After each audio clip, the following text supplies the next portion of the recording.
ओम शांति। अगर सफ़र का मज़ा लेना हो तो सामान कम रखना चाहिए और यदि ज़िंदगी का आनंद लेना हो तो टेंशन कम रखना चाहिए। आज इस इन्फॉर्मेशन के युग में हम जी रहे हैं, ऐसे युग में जी रहे हैं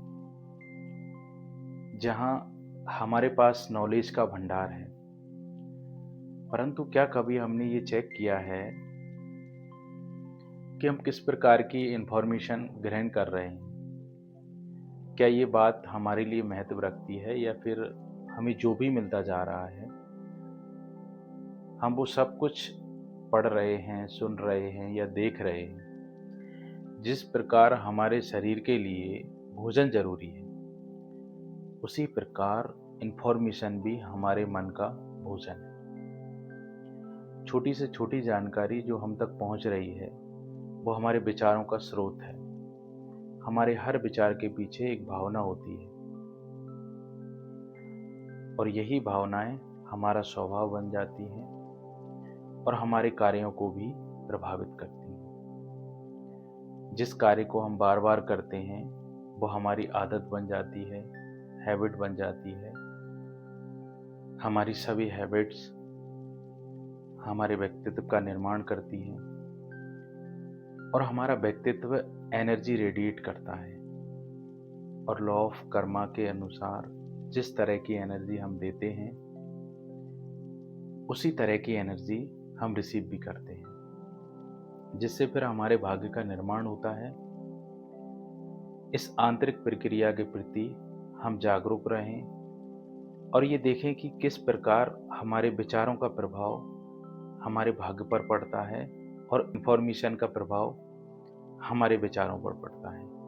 हम अपने जीवन से कुछ साधारण सीन लेकर ये चेक करते हैं कि हम कैसे रिएक्ट करते हैं अगर हमारा, मान लीजिए किसी का बच्चा समय से घर नहीं पहुंचा है और उसका फ़ोन भी पहुंच के बाहर है या स्विच ऑफ है, तो ऐसे में हमारे विचार चिंता, भय और दुर्घटना वाले होंगे, जो कि स्वाभाविक हैं। या हमने किसी असाइनमेंट के लिए बहुत मेहनत की लेकिन बदले में हमें आलोचना मिली, ऐसे में हर्ट होने के विचार स्वाभाविक हैं।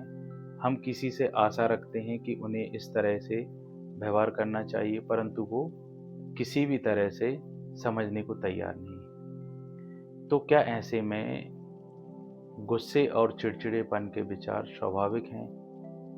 हम सभी एक ऐसे संसार में रहते हैं जहाँ स्ट्रेस, गुस्सा, ईर्ष्या, हर्ट, पछतावा, रिजेक्शन जैसी भावनाओं को स्वाभाविक कहा जाता है।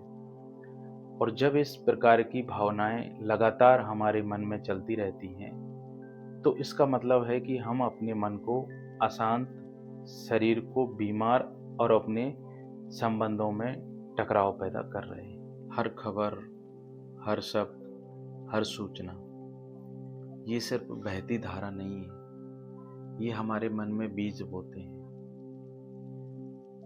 सोचिए, हर बीज क्या उगाएगा? क्या ये बीज आपके मन में शांति, सकारात्मकता और प्रेम का वृक्ष उगाएगा या डर, चिंता और नेगेटिविटी का वृक्ष उगाएगा? हम अक्सर अपने दिन की शुरुआत बिना सोचे समझे करते हैं। खबरों, सोशल मीडिया, पोस्ट या बातचीत से करते हैं, लेकिन याद रखिए, वही जानकारी जिसे हम ग्रहण करते हैं हमारे विचारों को आकार देती है और वही विचार हमारे व्यवहार, हमारी ऊर्जा और हमारे भाग्य को बनाते हैं। क्योंकि वही बीज जो आप आज बोते हैं कल आपके जीवन के वृक्ष बनेंगे, कुछ छाया देंगे, कुछ फल देंगे, कुछ केवल अनुभव देंगे। ये सब कुछ हमारे हाथ में है।